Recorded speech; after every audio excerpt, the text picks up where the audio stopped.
সপোনত পাৰ চৰাই দেখা কেনেকুৱা সপোন হয়। নমস্কাৰ বন্ধু বান্ধৱীসকল, আপোনালোকক মোৰ চেনেললৈ স্বাগতম জনালোঁ।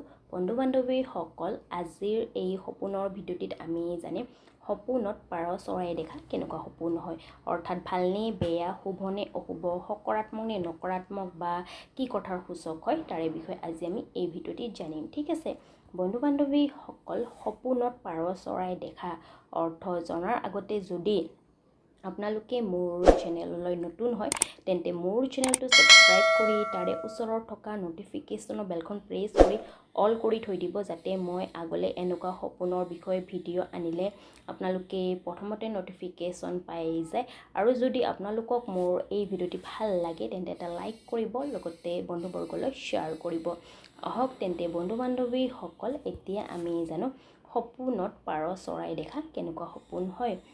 বন্ধু বান্ধৱীসকল, সপোনত পাৰ চৰাই দেখা ভাল তথা শুভ সপোন মনা হৈছে। স্বপ্ন জ্যোতিষ শাস্ত্ৰ অনুসাৰে এই সপোন যদি মহিলা হওক বা পুৰুষে দেখে তেন্তে এই সপোনে এইটোৱে সংকেত কৰে যে তেওঁৰ জীৱনত সুখ শান্তি আহিব, লগতে তেওঁ সৌভাগ্যৱান হ'ব, ধন বৃদ্ধি হ'ব, লগতে তেওঁৰ কাৰ্য যি কাৰ্য কৰি আছে সেই কাৰ্য তেওঁৰ উন্নতি হ'ব। এই সপোনে এইটোৱে সংকেত কৰে।